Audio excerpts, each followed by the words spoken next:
Don't be dramatic, you know the rule, my mom said, her hand braced against the doorframe like she owned the threshold to belonging. Tonight is adults only. Your daughter is too much. The December wind cut through me, sharper than any blade.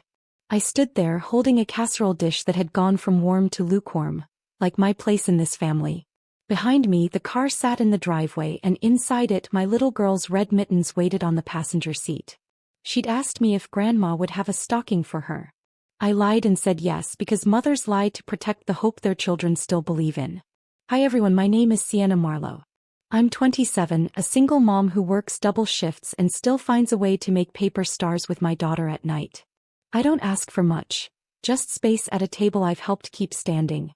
But when your own blood measures love in dollars instead of devotion, even the seat with your name on it disappears. Adults only, Mom repeated, her voice soft now, but the sting was already there. You can bring the casserole. Just leave everything else. Everything else. That meant my daughter. I stepped inside anyway. Pine needles, citrus candles, and the sharp perfume my sister always wears when she wants to remind the room she's winning. The house glowed with Christmas perfection. Golden lights, velvet ribbons, carols weaving through the air. Laughter rose and fell like a rehearsed choir. Then I saw them. 3 children in matching reindeer pajamas darting around the living room, sugar high and squealing with joy. My sister's kids. Her perfect, uninvited exceptions. Mason, the oldest, waved a candy cane like a sword. Aunt Sienna. My breath caught. My eyes went to my mother. She didn't flinch. These children deserve to be here, my sister announced from the sofa, champagne in hand, crossing her legs like royalty on her throne. It's different. Different how? My voice was calm, almost cold. The kind of calm that makes people shift in their seats. Mom adjusted the bow on a present she hadn't bought without my money. You know how your daughter gets. She's spirited. Spirited. That word people use when they don't want to admit they're scared of a child who survived abandonment and still dares to shine. I placed the casserole on the table. Ceramic on wood, a small, decisive sound. Then I pulled off my gloves slowly, one finger at a time, as though I were preparing for surgery. I left my daughter with Mrs. Alvarez, I said, my gaze steady. She's stringing paper stars and sipping cocoa. She asked me why she couldn't come. I told her it was a grown-up party. I paused. I didn't mention the exceptions. The room stilled. My sister's smirk only deepened. So what, Sienna? You going to make a scene? I smiled faintly. Not the kind that warms. The kind that warns. No, I whispered. I'm here to deliver a gift. And a message. The carols faded into another track. Even the tree lights seemed to hold their glow a second longer, waiting. A message, I repeated, letting silence sharpen every syllable. The kind that ends traditions. My sister laughed first, loud and hollow like the crack of ice on a frozen lake. Ends traditions? Don't be ridiculous. You wouldn't dare ruin Christmas. The champagne in her glass trembled, but only because her hand was unsteady. She masked it by taking a long sip, eyes glinting over the rim. Mom didn't laugh. She didn't blink either. She just looked at me the way someone looks at an overdue bill they can't quite face. I could feel every gaze in the room tilt toward me. My father sat in his recliner, silent as ever, the peacemaker who never made peace. He turned the volume down on the TV football game, pretending interest but watching me out of the corner of his eye. Even the kids slowed their chaos, sensing something they weren't supposed to understand yet. I spoke carefully, not raising my voice, because raised voices can be dismissed as hysteria, but calmness cuts sharper. For years, I said, I've carried the weight you handed me. Mortgage payments when Dad was between jobs. Grocery bills when you wanted holidays to be bigger. College funds for nieces and nephews who weren't mine. I looked at my sister. Every tradition you cling to was built on checks with my name signed at the bottom. My sister rolled her eyes. Oh, please don't act like a martyr. You're single, Sienna. You don't have a husband, you don't have a real house. You should help. It's the least you can do. The words landed like stones on skin already bruised. My mom's silence sealed them as truth. I let a slow breath escape, tasting pine and betrayal. I helped, I whispered, because I thought I was family. But tonight, when you shut the door on my daughter, you made something very clear. The ornaments on the tree trembled faintly, catching my reflection in a dozen distorted shards. You made it clear, I continued, my eyes cutting into each of them, that family isn't about love here. It's about convenience. About who looks the part, who plays the role, who fits your perfect picture. My sister smirked as if victory had already been claimed. Then maybe you finally get it. I stepped closer, the room shrinking around me. My voice never broke, but I could feel my pulse in my fingertips. I do get it. Which is why tonight, I said, pulling a folded envelope from my coat pocket and placing it neatly on the mantel beside the stockings, the support ends. No more checks. No more payments. No more pretending I owe you anything. Mom's hand froze mid-reach toward a champagne glass. My sister's face lost its color like paint stripped from a wall. You wouldn't dare, she whispered. I tilted my head, almost curious. Wouldn't I?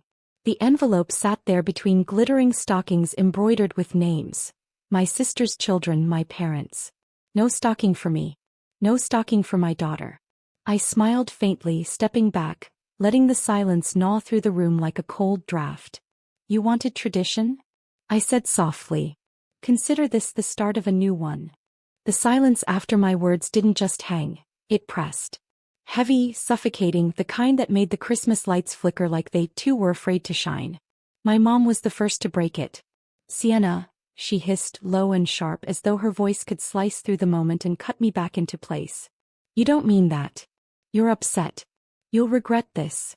Her eyes searched mine, desperate to find the obedient daughter she thought still lived there.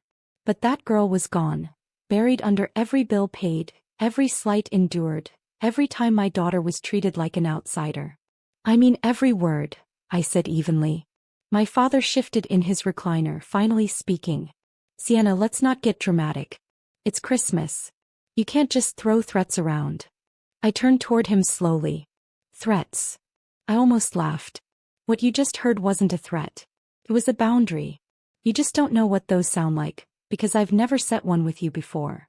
My sister slammed her glass down, the sound sharp as breaking ice. You think you can just walk away? You think you can cut us off and it won't destroy this family? I stepped closer, lowering my voice. Destroy the family? Oh, Evelyn. I'm saving myself and my daughter from the ruins you've already built. Her eyes narrowed, fury sparking. You wouldn't dare let your niece and nephews suffer just because you're jealous. Jealous. The word hit like acid. That was their favorite weapon. Reduce me to envy, strip me of legitimacy. Jealous. I repeated softly, almost tasting the word. Of children who get stockings, a tree, love without condition? Oh. I'm not jealous of them. I'm furious at you. At all of you, for deciding my daughter doesn't deserve the same. The envelope on the mantel looked small, harmless. But in this house, it was a bomb waiting to detonate. I turned toward the door, slipping my gloves back on. Merry Christmas, I said, my voice steady but stripped of warmth. And as I opened the door, the cold air rushing in felt cleaner than anything inside. The door clicked behind me, but I didn't get 2 steps before it burst open again. My sister's heels cracked against the porch like gunshots. You think this is funny? Evelyn's voice splintered into the night air. You think you can just cut us off and walk away? I turned slowly, the December wind curling around my hair, my breath a cloud between us. I didn't say it would be funny. I said it would be final. Her face twisted, panic bleeding through anger. Do you even understand what you're doing? Without your help, Mom and Dad can't keep the mortgage. The kids' tuition. Not my responsibility. I cut in, each word clipped, sharp. Not anymore. Behind her, the glow of the Christmas tree spilled through the curtains. Inside, I could see shadows. My parents, frozen at the window, silhouettes against the holiday perfection they worked so hard to stage. Except now the stage lights were dimming. You can't do this to us, Evelyn spat, stepping closer. We're family. I met her eyes, calm, unflinching. Family doesn't bar my daughter at the door while your kids sit under the tree. Family doesn't drain me dry while mocking me for not having a husband. Family doesn't take and then sneer when I finally say enough. She faltered, words catching in her throat. For the first time I saw it, the fear. Not fear of me, but of what life without my quiet, invisible sacrifices would look like. I let the silence sharpen before I added, You wanted me small, Evelyn. You all did. But tonight you taught me that giving doesn't earn love. It only makes you invisible. And I'm done being invisible. Her lips trembled, her bravado cracking like thin ice on a pond. She reached for another insult, but it died before it formed. I stepped off the porch, snow crunching beneath my boots. The night air was bitter, but it felt cleaner than the perfumed lies I'd left behind. "Tell Mom and Dad," I said over my shoulder, "the well has run dry." The sound of the door slamming behind me was the sweetest carol I'd ever heard. The first call came before sunrise. My phone rattled on the nightstand, the screen lighting the dark like a warning flare. I let it ring until her voicemail picked up, her tone desperate, rehearsed. "Sienna, listen, we may have overreacted. Let's talk this through, sweetheart. Think about the children. Don't do anything rash. The children. Always theirs. Never mine." I rolled onto my side, pulling the blanket tighter around my daughter. She slept curled against me, her hair fanned across the pillow, breathing soft and even. My entire reason for breathing. They had locked her out of Christmas, yet now they invoked children like a bargaining chip. By 8 o'clock the missed calls stacked high. My father tried once, then texted, "Don't punish everyone. You're better than this. Better than this." As though endurance was nobility and silence, virtue. At 9, Evelyn's name flashed across the screen. I almost ignored it, but curiosity won. "Finally," she snapped when I answered.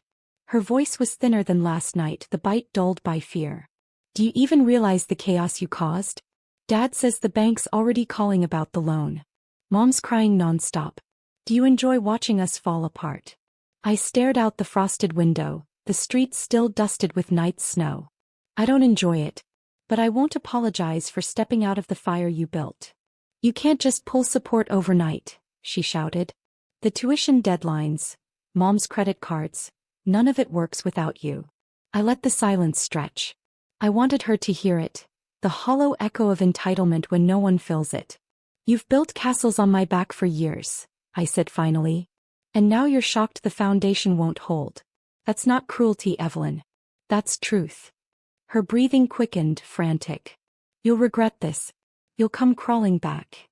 I almost laughed, but my daughter stirred beside me. Instead I lowered my voice. "No, Evelyn. I've been crawling for years. Last night I finally stood up. And then I hung up, my thumb pressing end like the closing of a door that should have shut years ago." By the next evening the tone of their calls had shifted. No longer frantic, no longer begging. Now the messages dripped with a different kind of poison. Mom's voicemail, "Sienna, you've embarrassed us. The neighbors know. People are asking questions. Is that what you wanted, to shame your family?"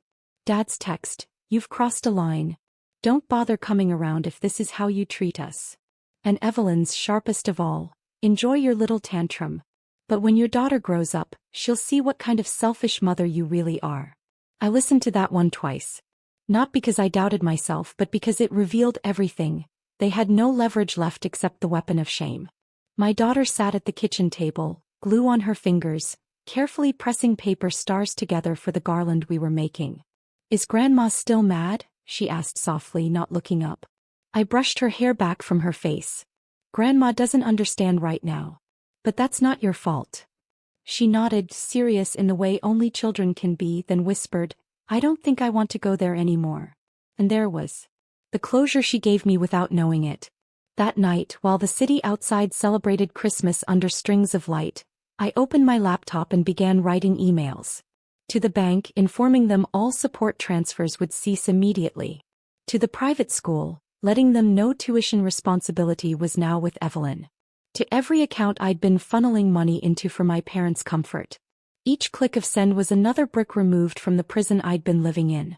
Hours later the phone buzzed again, one final attempt. Evelyn's voice shaking now, her mask crumbling. "You can't just abandon us like this, Sienna. We're family. We'll be ruined." I stared at the blinking voicemail icon, then deleted it without listening a second time. Because I finally understood.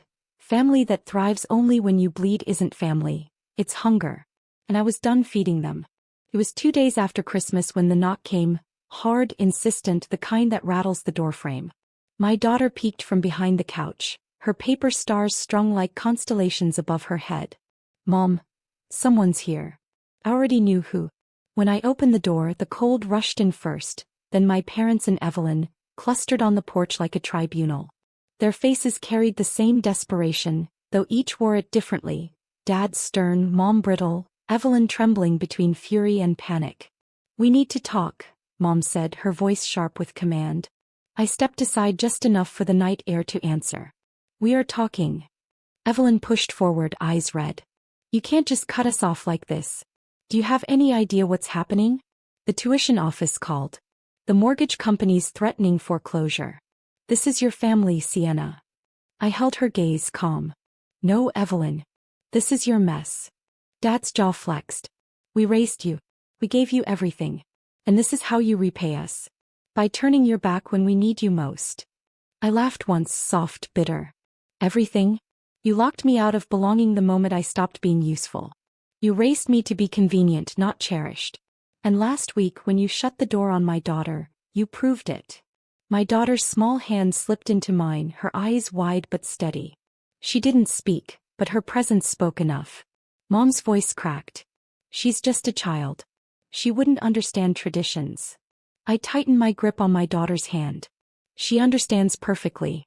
She understands who made room for her and who didn't." Evelyn's shoulders slumped, the last veneer peeling away.